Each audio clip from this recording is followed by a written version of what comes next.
Getting ready to step into your career era? Set yourself apart with Adobe Creative Cloud Pro for students. Hone your skills with apps like Photoshop, Illustrator, Premiere Pro, and more, powered with the latest in creative AI. Students save over 55% so you can build a portfolio you're proud of. Launch your future with Adobe Creative Cloud Pro for students. Visit adobe.com/students to learn more.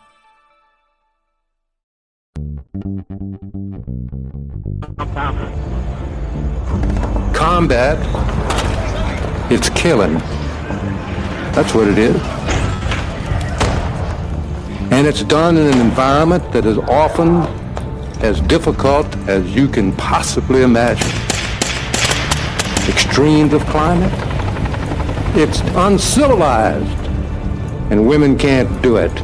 The requirements for strength and endurance render them unable to do it. Doesn't work. I knew the moment I stepped in over there at Bragg, I was like, we are being watched and something bigger is shaking out, I guarantee it. You're looking at each other. Is she as tough as I am? It was a bunch of female alphas. You're doing this for every other woman that's going to come after you. Any argument that a man's going to have about why women shouldn't be allowed to be here, don't contribute one iota. I thought, war? What are you doing here? It was a man's club. Like, that is the lion's den that we just walked into. For 8 years of a war, we didn't see the other half of a target book. You bring a white man in a very intimidating US uniform, a lot of women will feel uncomfortable. We're gonna go into that darkness and just be like, you need this done? Okay, let's go. This is not what I was expecting at all. Nobody cares if you're a man or a woman. You are defined by your actions purely. Having this one woman on target freed up probably 4 guys.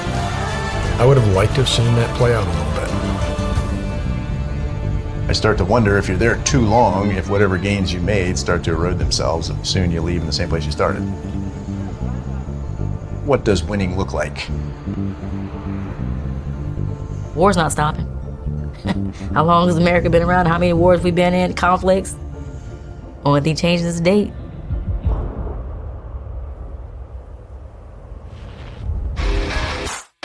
All right. Welcome back. Misfit Nation. Misfit Nation. The Misfit Nation Show. We are a show founded by a veteran and hosted by 2 veterans and a military spouse. Our mission is to get people to tell their stories to the world.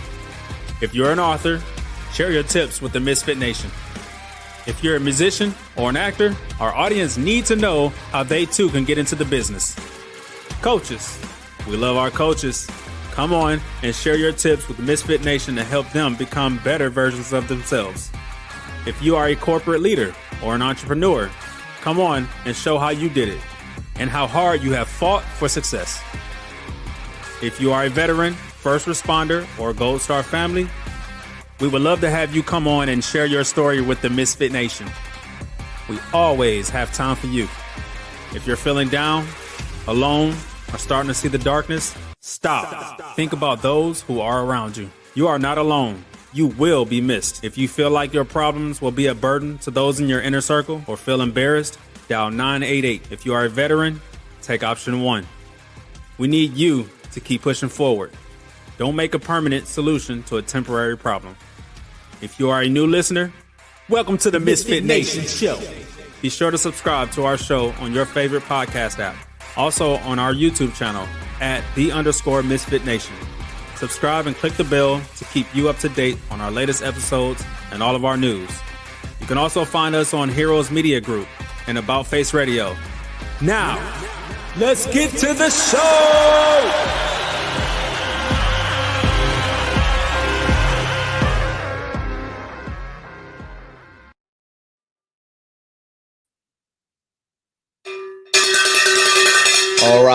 All right. Welcome back to the Misfit Nation Thursday after dinner show.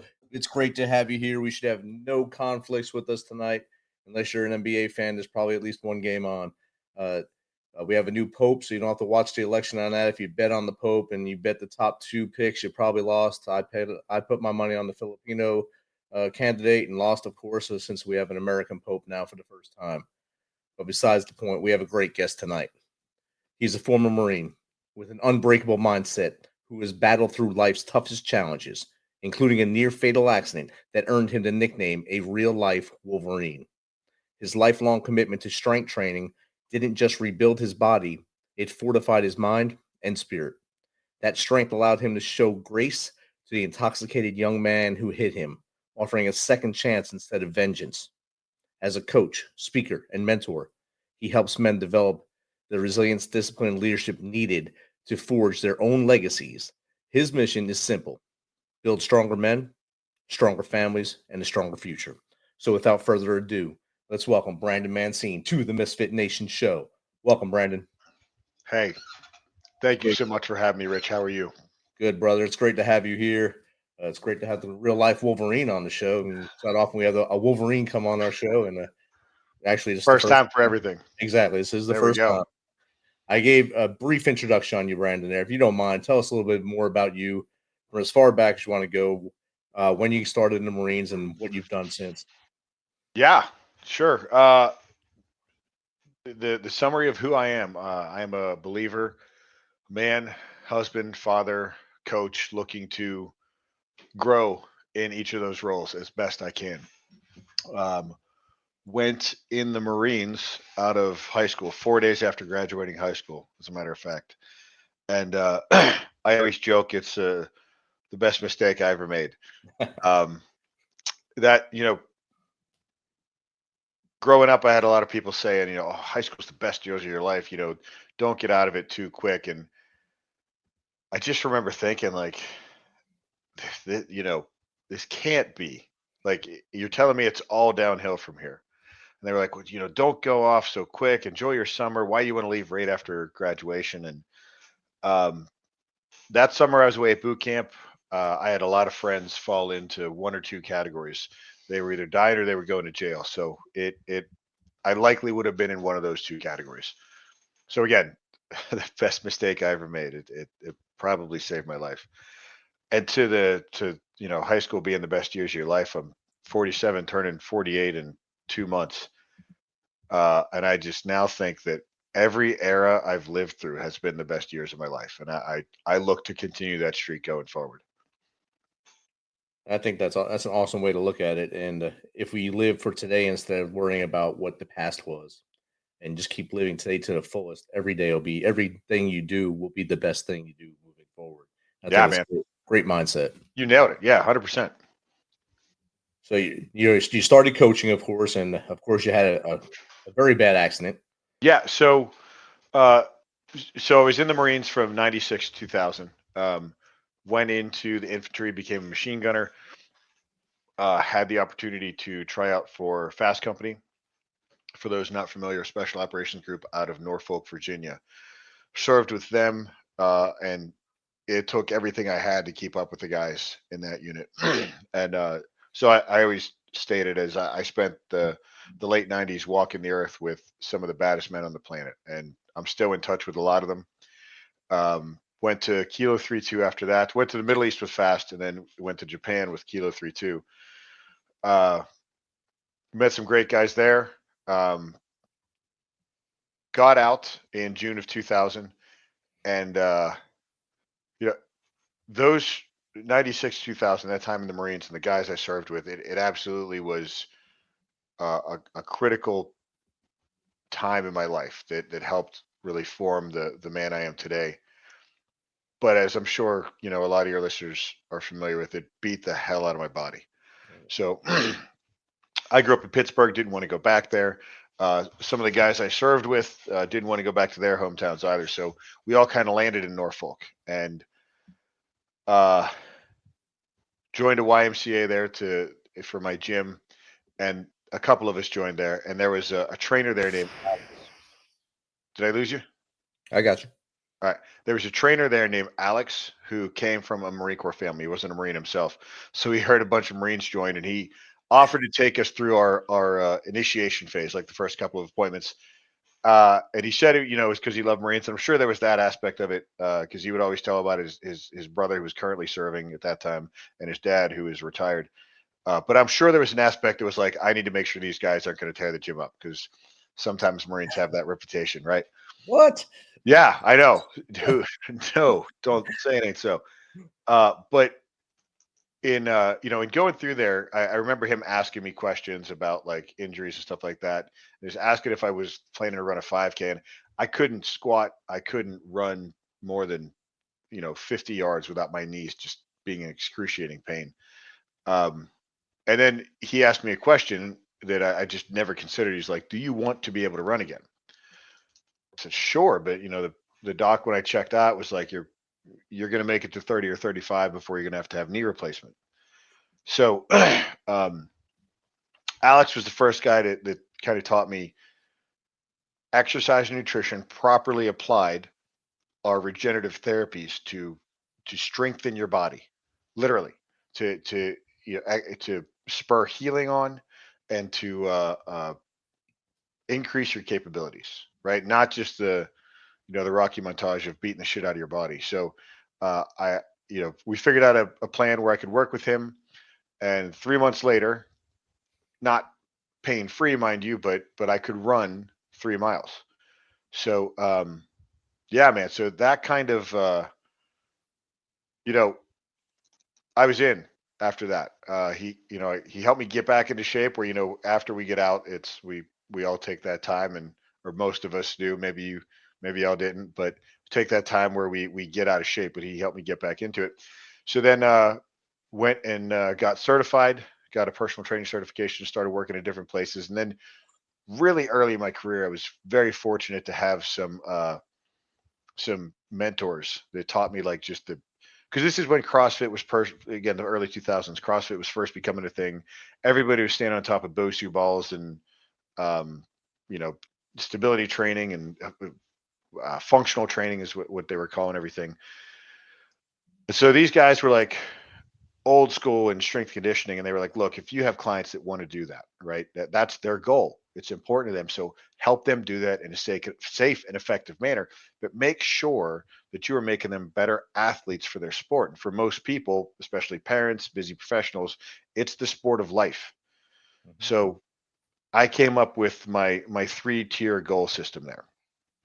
First, which most people already have, is the aesthetic goal. So I think the things people say, like, I want this person's arms, this person's abs, this person's legs. And that's good to have. I will tell you that goal ultimately becomes a side effect when you nail the second 2 goals. The second one I call the lifetime of the legacy goal, which you can summarize as what type of old person do you want to be? And a lot of times when I would ask that question early in my career, I'd have, managers and people advising me on sales say, well, you can't say that.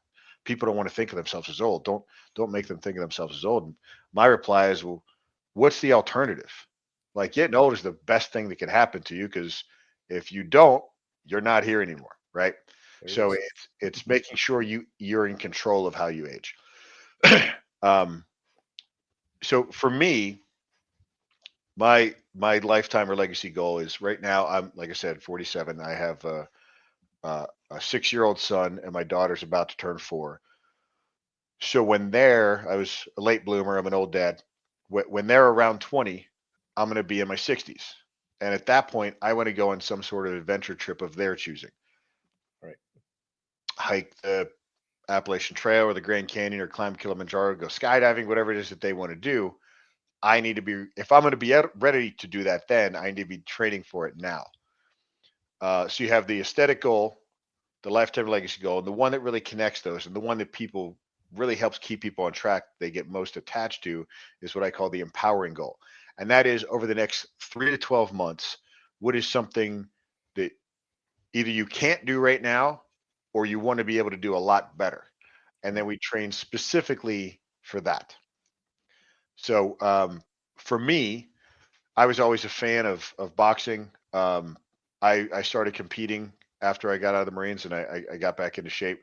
So I wanted to train for pound strength, speed, agility, just be an effective boxer. So that's what I did.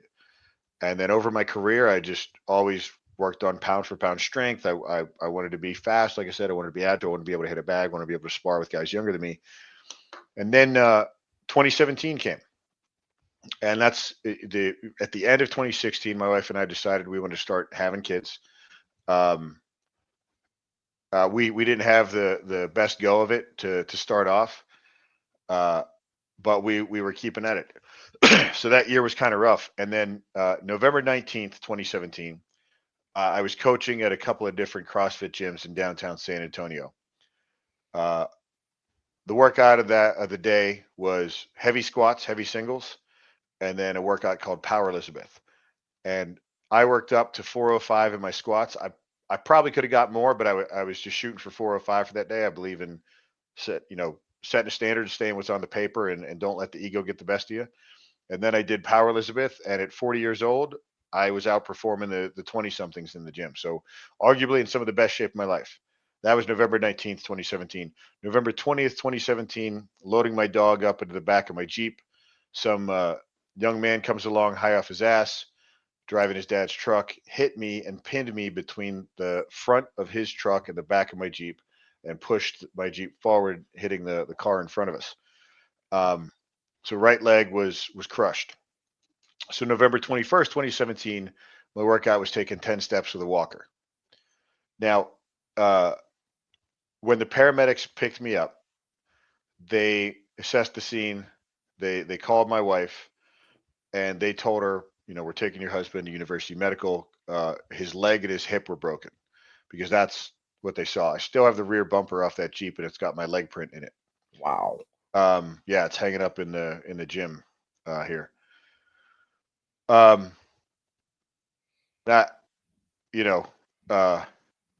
She was working in Austin that day. I hate that they called her and told her that she had to drive back knowing that, but it is what it is. But when they got to the hospital, severe crush syndrome to all the muscles in the right leg, compartment syndrome, torn MCL, 3 severe bone bruises, but no breaks. So was in the ICU for a week. One of the nurses in the ICU was an athlete at one of the CrossFit boxes that I coached at. And if you know anything about CrossFitters, they're going to tell you every opportunity they get why you should do CrossFit. And there's an old Mark Ripto quote that says, stronger people are harder to kill and more useful in general. So this nurse was telling everybody, he's like, this is why you guys need to come to CrossFit. It makes you harder to kill. This, look at my coach. His leg didn't even break.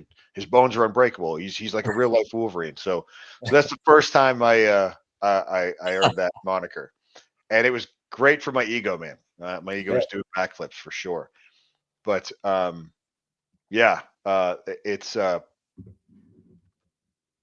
it was an effective way, not the way I would have chosen to prove my methods work, but it was definitely an effective way to prove that they do work. It's definitely a selling pitch. It's a great sales pitch. Yes, sir. Was the dog all right?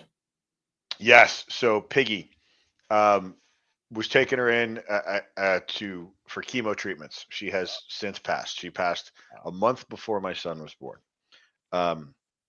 She was a great dog. Yeah. So the plan was to take her. I was going to take her in for a chemo treatment, drop her off, and then I had to go do a couple of appointments. My wife was going to drive back from Austin, pick her up, and then we were going to meet at home that night. So a quick funny side note here. I knew I needed to call my wife. It was very fortunate to have a couple people run up and help me out as I'm laying there on the sidewalk. But I knew I needed to call my wife and tell her the plans have changed. I didn't want to stress her out because, like I said, she had to drive back from Austin. That's like over an hour drive, and the 35 is always under construction, so it can be a nerve-wracking drive on its own. So I knew I needed to call her, but I wanted to make sure I could stay calm. So the first thing I did was I called my buddy Dan and let him know, because I was supposed to coach a class at his gym later that day, and let him know I wasn't going to be able to make it. So he didn't answer, but I left a voicemail, and it was something like, "Hey Dan, this is Brandon. Just want to let you know I just got hit by a car, so I'm not going to be able to make it to coach class." And then I hung up, and he when he came to visit me in the hospital, he's like, I listened to the message and kind of looked at the phone like, is he kidding? Like, what the hell? So I knew I could stay calm on the phone. So then I stood up. I'm like, everybody shut up. I got to call her. So I called her and I said, hey, I told her I was in an accident. So I'm not going to be able to drop Piggy off at the vet. Piggy was our dog. I'll put her back in the condo. Just come back home. We'll figure it out. I remember she said, "Okay, babe, take it easy on the other guy," and hung up. And then when they loaded me into the ambulance, the paramedics were like, "Hey, do you want us to give you something for the pain?" Now, in the Marine Corps, what branch were you, Rich? Army. Army. All right. So maybe it's the same in the Army, but when you get injured, what do they tell you? Motrin water. Motrin water. We always say the joke is drink Motrin, take water, right? Yeah. But just early in that, I knew I didn't want to develop what's the word?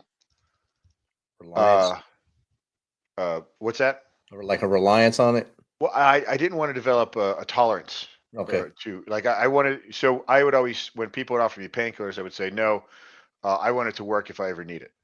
So the paramedics load me in the ambulance and they say, "Hey, do you want us to give you something for the pain?" And just out of auto response, I said, "I don't take painkillers. I want them to work if I ever need them."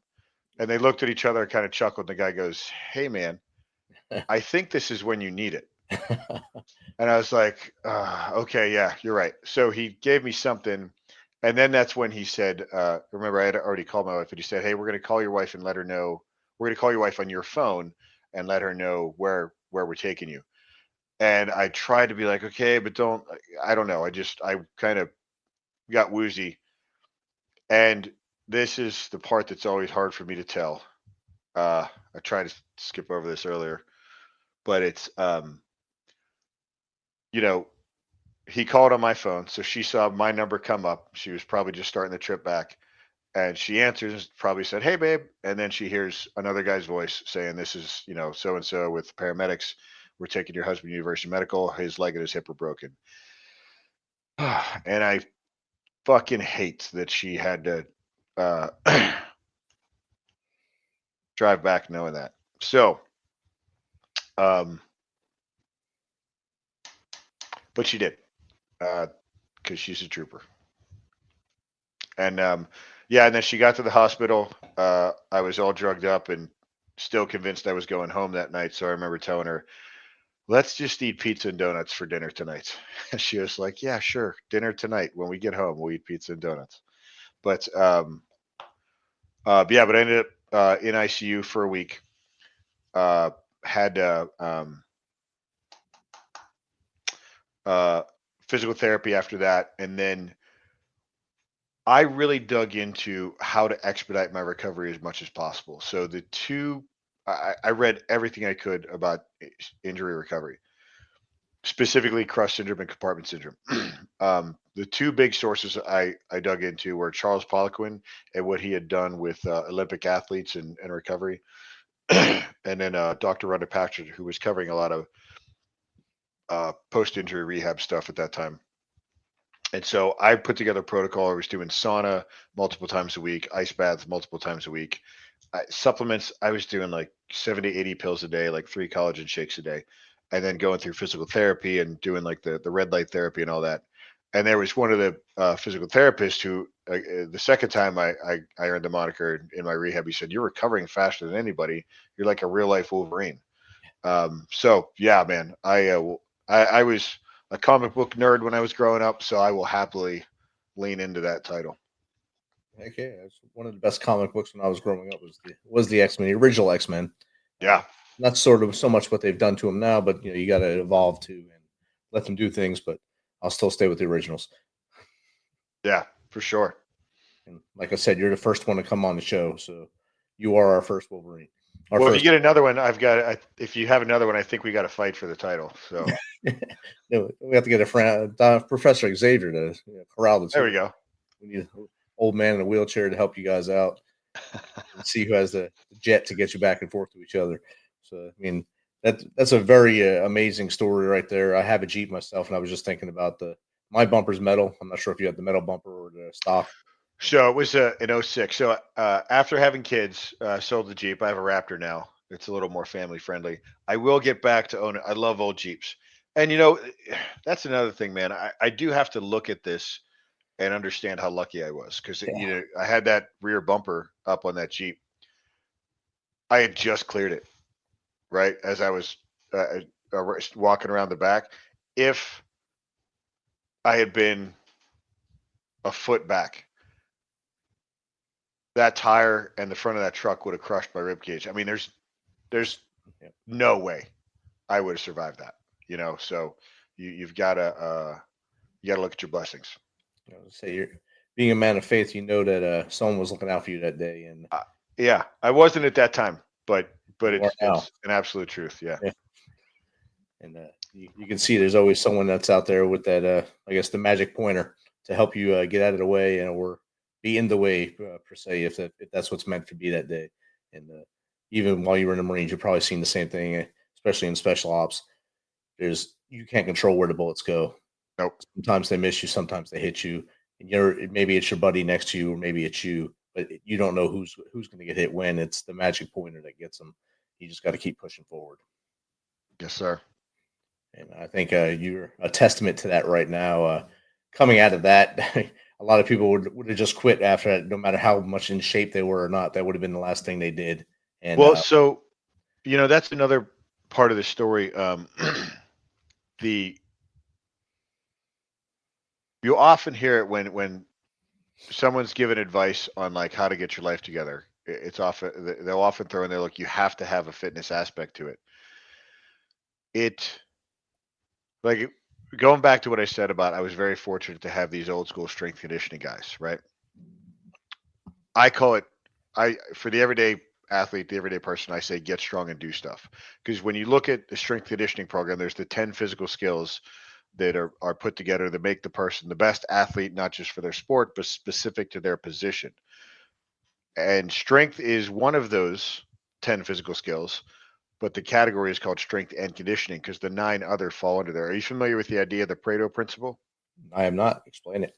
The Pareto principle says that 20% of your resources will yield you 80% of your results. Okay. So if you think about any group project you've ever been on, right, there's 20% of the people that are getting 80% of the work done.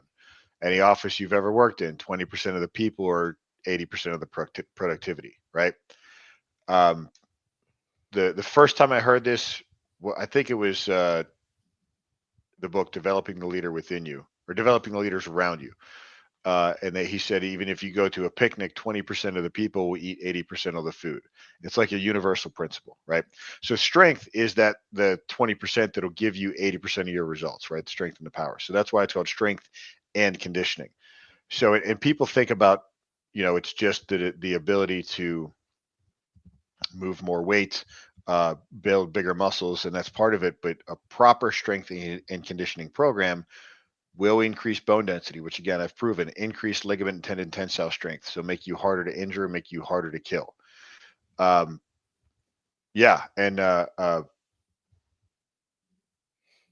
That's when I look at how I'm going to help somebody get in better shape and get stronger and improve every aspect of their life, we start with building a base of strength. It's often referred to as general physical preparedness before we get them into whatever their empowering goal may be.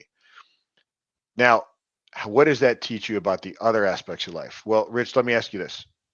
If a younger kid like 5, 6 comes up and were to ask you, what is strength? How would you define it for them? The ability to get up each day and keep moving. All right. Good.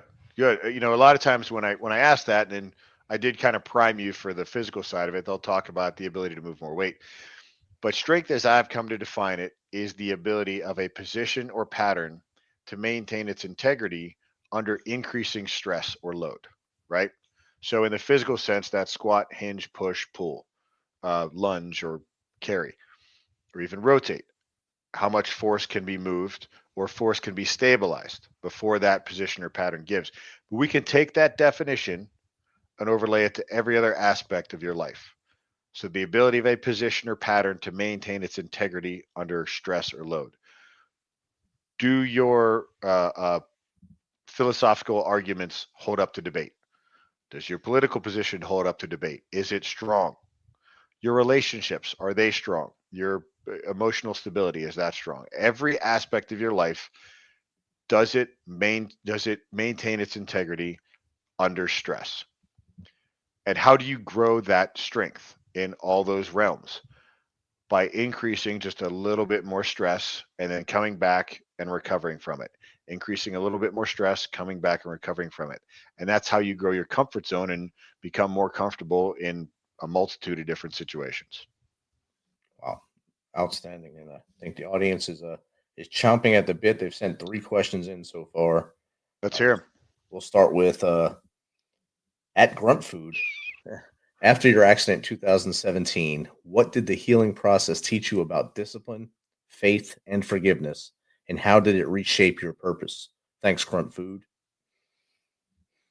Teach you about discipline, faith, and forgiveness. Well, I'll tell you, my kids taught me about faith. That's who taught me about faith.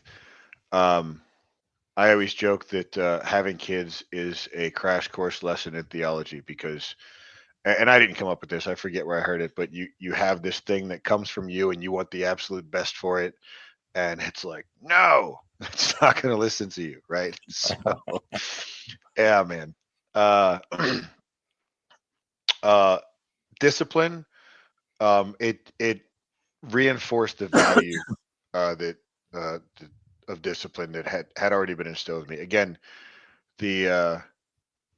my grandfather, from age 11 on, I was raised in my grandparents' house. He was a Marine in World War II. He was a guy who had changed his documents at the age of 14 to join the Marine Corps. So when I was bitching about having to cut the grass at 14 years old, he was like, yeah, let me tell you what I was doing, right? Which that would shut me up real quick.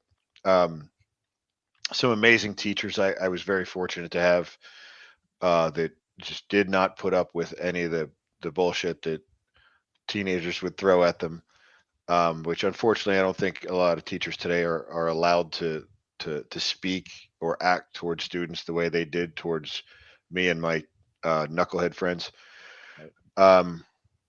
Forgiveness. So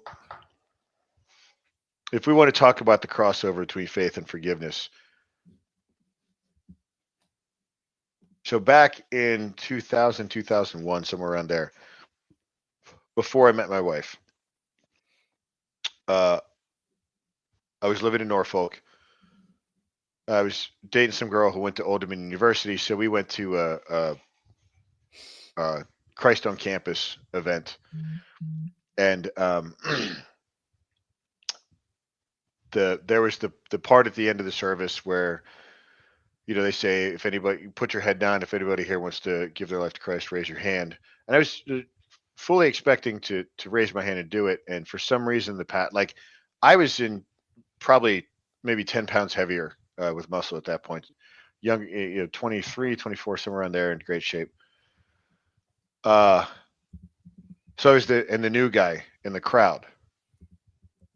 And for some reason, the pastor, as he was doing that part, before he said, raise your hand, he just made it a point. He was an overweight guy. He said, if you're, you people who spend all their time in the gym, you're wasting your time. It's all ego. God doesn't care about that. You're wasting your time. It's not what God cares about.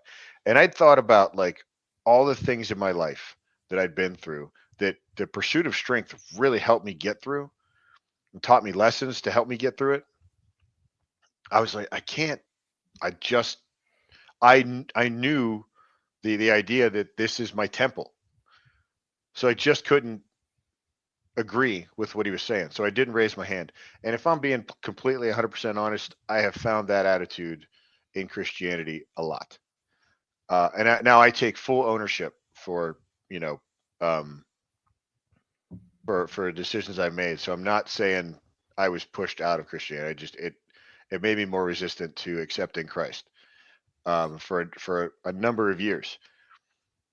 And I think I will summarize it with the misrepresentation of a lot of scripture, namely Matthew 5:5, which is often quoted as the meek shall inherit the earth. And when I started reading the Bible and looking into it, that's one interpretation of it. The word meek, as we understand it, doesn't fit the original text.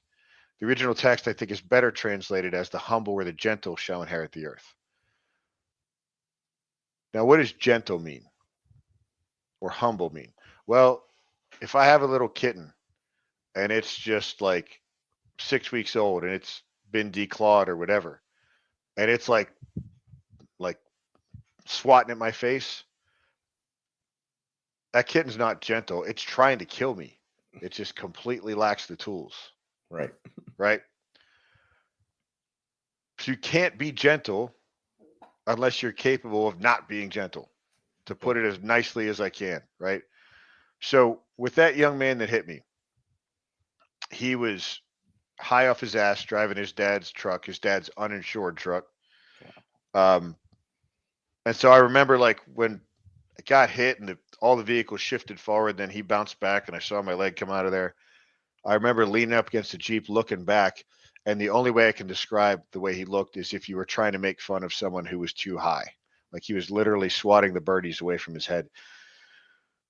But like I said, I was a knucklehead before the Marine Corps set me straight, right? So when you're in Texas, if you hit a person with your car while you're intoxicated, it's considered intent to kill and you're a felon. Wow. Like do not pass go, do not collect $200, right? Straight to jail. Now, again, for all that year prior, we'd been trying to bring kids into this world. I've been very fortunate to be able to do that since.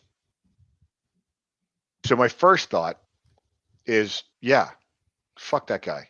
Throw him in jail, bury him under the jail. I do not care.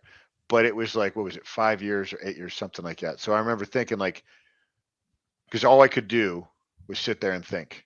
I couldn't bring my leg below my hip for more than 30 seconds before it just felt like it was going to explode. So just laying there for a week. Nothing to do but think.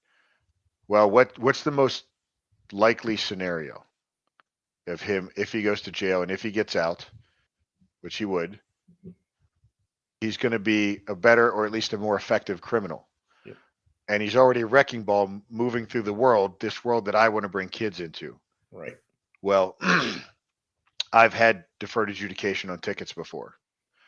So I speed, I drive fast, I do, and I get caught.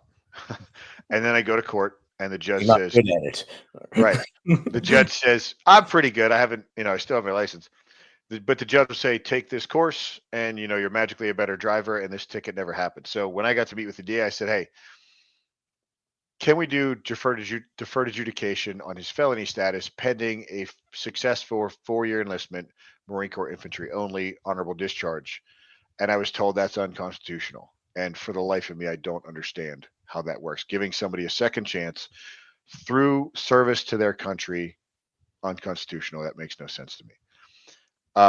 So I at the sentencing, I gave him a copy of Jocko's book, Extreme Ownership. I said, let me back up real quick. I kept asking for that. I kept asking. And finally the DA said, look, it's a no-go, but you're persistent. I'll tell you what, I will run it up the chain as far as I can until I'm told to shut the hell up. And he said the first thing he had to do was he had to go to this guy's and his defense team and ask them if they were open to it. And the kid himself said no. So he would rather go to jail, just be a felon. Wow. Rather than, right. I couldn't comprehend that. So again, sentencing, I gave him a copy of Jocko Willing's book. I said, I honestly did everything I could for you. But look, here's the deal. I'd built up resilience in my life. This kid hit me with his truck, crushed my leg, and fucked up his life worse than he did mine. Yep. I don't need to seek vengeance on him. What good is that going to do me? I've got other shit to work on. I've got a family now. My wife and I have a couple of businesses. She has built an amazing hair growth brand. We're in the beauty department in HEB in Texas. My kids are growing up strong, healthy, and smart. I hope that guy turns his life around, but I've got nothing for him. You did what you could, and you tried to push him in the right direction. And It's sometimes that's all we can do. You can, like the old saying, you can lead a horse to water, but you can't make him drink. 100%. You try to lead him to the light and get him out of that recidivism that prison will do to him, or being a felon will do to him, and he didn't choose to go that way. So that's his choice, and he made the choice to get high and drive into you. And then he made the choice again after that. So Yeah. So Grunt Food, I hope that answered your question, sir. Or ma'am. I don't know. Grunt Food sounds like it would be a dude, but it sounds like it'd be probably either Marine or Army infantry. So. Probably. We got another one from Bama Guy 543. He says, you often talk about breaking generational cycles. What was the pivotal moment when you decided to stop the cycle and rewrite your legacy? Thanks, Bama Guy. A great question, man. I don't know if there was a moment. I will say, there was never been a like skies opened up and it was all changed. It's been, a conversation with a friend who said this recently. It's been more just a series of nudges. Like, here, go this way, go that way. Yeah, I would say it probably started at age 11. So I just did this presentation at a men's conference in St. Louis last week. And I started it off by telling the story of two 11-year-old boys. The first one in 1940, the years after the Great Depression leading into World War II, those years that built what we call the greatest generation, right? 11-year-old boy in Pittsburgh, Pennsylvania, climbs up into the seat of a delivery truck. He was pulled out of school and told, go make money. Like not told, go see this person for a job. Just go out there, find our jobs, bring money home. We need it. So at 11 years old, hired to drive a delivery truck 260 miles round trip from Pittsburgh to Cleveland and back. That was the first time he was paid to drive a truck, and that was my grandfather. Wow. 1940. Now, you fast forward 48 years later, another 11-year-old boy was labeled as troublesome and committed to a ward for troubled teens. While in there, was taken through these classes of how to integrate, how to be less troublesome to society. And then there was social hours in the evenings. And that was me. Those 15 to 16-year-olds were scary as fuck when you're 11. So I didn't want to come out of my room. And so the professionals and the doctors in there decided the best treatment for an 11-year-old that doesn't want to come out of his room and socialize was solitary confinement. So I found myself often in a cinder block cell with a big steel door. And so you look at same bloodline, 48 years apart, drastically different outcomes. But the story doesn't end there. So when I came out of that ward, I went to live with my grandfather, as I stated earlier. And, he didn't take pity on me, but he gave me direction, right? Gave me objectives to shoot for, not specific instructions, but let me figure shit out. Let me make mistakes. So that was obviously like a big opportunity for me. Then I talked about amazing teachers I had who, instead of coddling and repressing, that they would more just challenge. Okay, what are you going to do now? What's your next plan? How are you going to overcome this? Again, went in the Marines, was very fortunate to be able to serve with some amazing guys in Fast Company. I started to see the difference between men and boys who had grown up. Right. And I definitely knew what I wanted. And again, so I talked about the people who said, oh, you should stay and enjoy the summer instead of shipping right off to the Marines. And I knew it was the right choice, and it was. Then the guys I was working with when I started working as a trainer, again, I would see these guys who were just doing the sexy stuff that everybody wanted to do and standing on top of Bosu balls and all that. And I saw the guys that were like, their clients were getting noticeable results. Things were happening quickly for them, and they were getting more referrals, and they were making that a career. Well, I want to I want to go do that. Right. So success leaves clues, as they say. And then, after my son was born, I obviously, I think for good reason, was very skeptical of therapists and doctors. But then after he was born, I recognized I had some stuff I needed to work on. So I started going to therapy. And for decades, man, back to me at 11 years old, whenever the subject about my time in that hospital would come up, I would say, well, those doctors were just doing their job. They were just doing their job. But sure, they were, but fuck them. I was worthy of protection, right? And I shouldn't have gone through that. And I figured that out when someone asked me, they're doing their job. It was the therapist I was seeing asked me. They were doing their job. Okay. What about if someone wants to put Gavin in a cell like that? I won't tell you verbatim what I said because I'll plead the fifth, right? But yeah, man, I decided I was going to do the work to improve the trajectory of my bloodline. Outstanding. Thank you. So Bam, I hope that answers your question, boss. Let me know if there's more. I'll see if he pops in again. We got two more that popped in while you were answering that one. This one's a pretty cool name. At Mainline Coffee, how do you coach men That's to my balance, people. How do you coach men to balance being strong leaders while also being emotionally available for their families? Thanks, Mainline. Man, that takes work. There's if you're gonna be a strong leader, you have to be emotionally available for your family. It's you're gonna make mistakes. Nobody's gonna nail it. So let's just start on the exercise side. When I start someone in a new program, if they've never worked out before, I'm going to tell them, Bama says, thanks. You're very welcome, Bama.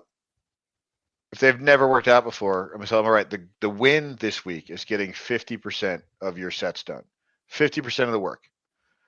And the same thing. They always kick off with the same thing. All right, coach, I'm going to get it all done. I'm going to get 100%. Hey, man, I hope you do. The win is 50%.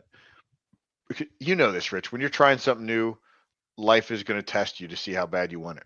Yep. It's going to throw like a surprise thunderstorm, flat tire, whatever is going to happen. A fender bender, something like that. And so, like, without exception, that I'm going to get it done, coach. Okay, cool. I hope you do. 50% is the win. They'll come back the next week and they'll be like, man, coach, I'm sorry. This happened. I wasn't able to get this done. Okay, let's take a look.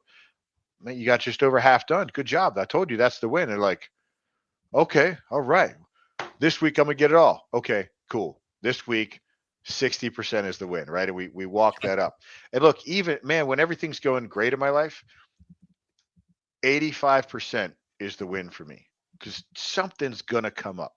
Life is what happens when you're making plans. So, we start off there. We understand we're going to make mistakes. Nothing's going to roll out perfect. We give it our best effort, and we sit down and we review afterwards. What could I have done better? When you make mistakes, especially when you make them in front of your wife and kids, you own up to it. Hey, Daddy was wrong. Daddy made this mistake here, and this is how I'm going to make it up to you. Because if they don't see it modeled how to make a mistake, they're going to feel nothing but shame when they do. Right. So you've got to model that as well. It's a great question. I hope that answers it. I think they're pleased with it. We got one more we'll take here. This is from Kindergarten Rules. What advice do you give men who feel stuck in victimhood or bitterness from their upbringing and want to lead with grace instead of anger? Thank you, Kindergarten Rules. Let me just say that name reminds me of O'Doyle Rules. Yes. That's the first thing I thought of that, and it's not a Tuma. Yeah. Yeah. What advice do you give? Can you bring that back up for me? There you go.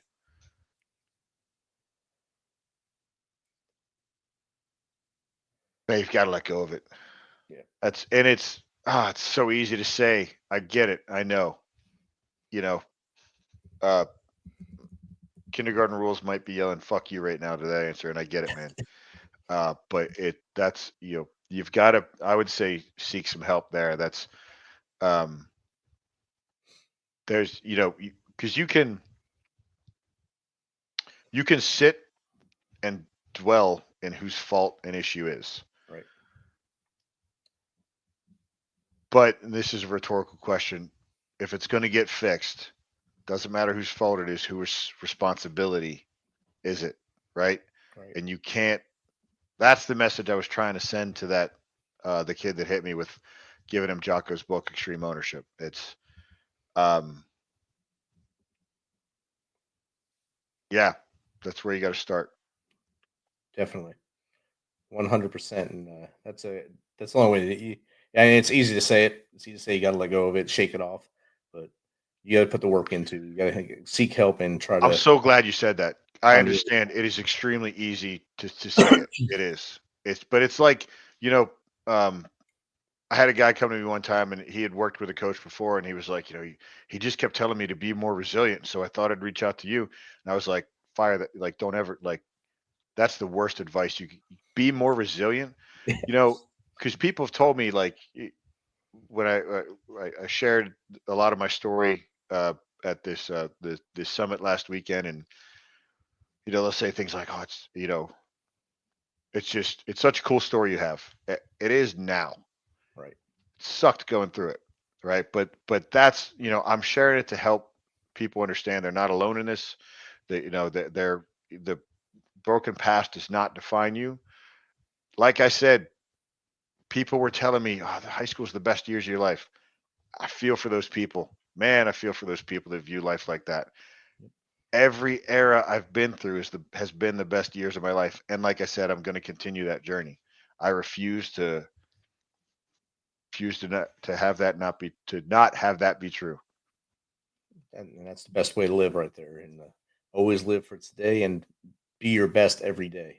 Not saying there won't be challenges. There absolutely will day. be, but it's dropping the. I had a really good friend put it this way, and I'm totally going to steal it from.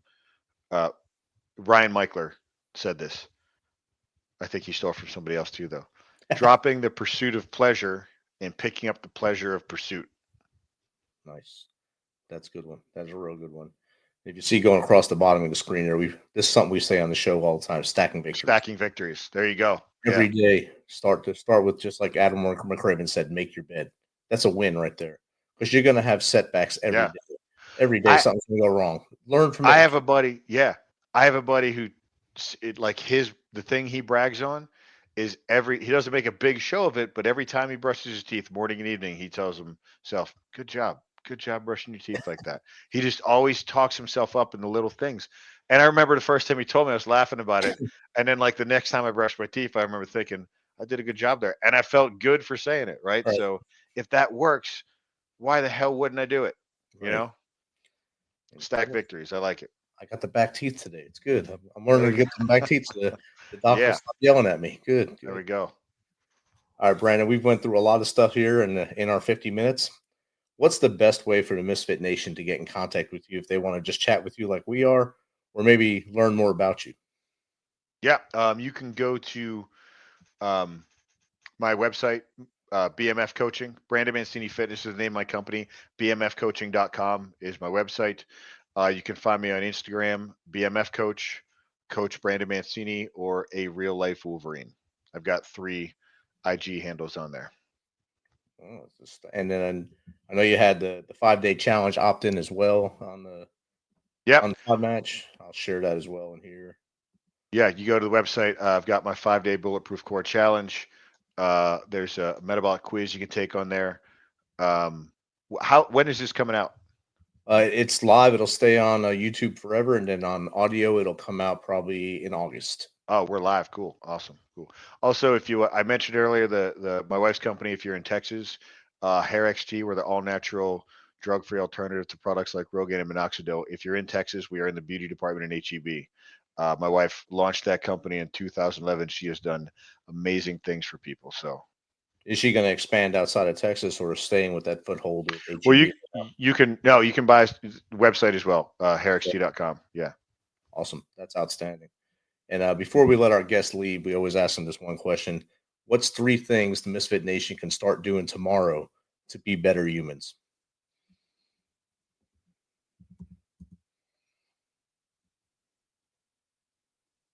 3 things you could do tomorrow to start being better humans. Yes. Man, love yourself. Treat yourself with grace. Let me say it. Love yourself. Put grace into the world. Get strong and do stuff. Nice. Get strong and do stuff. I think I put that in there before for you. Get strong and do stuff. Yeah, you can also find me on that Instagram with that hashtag. All right. Awesome. That makes it easy. Good. Brandon, this has been great chatting with you, getting to know you a little more here tonight. I look forward to seeing the great things you do in the future. And Misfit Nation, thanks for hanging out with us tonight. It's been a great time. Thanks for your questions. Brandon, I know he liked the questions, and hopefully he answered all of them. And if there's more to come in, I'll send them to him an email and let him answer them, and I'll send them back to you. Brandon, you have a great night. Misfit Nation, keep being real, man. Keep doing everything you're doing out there, and love each other, and keep fighting to fight the next day.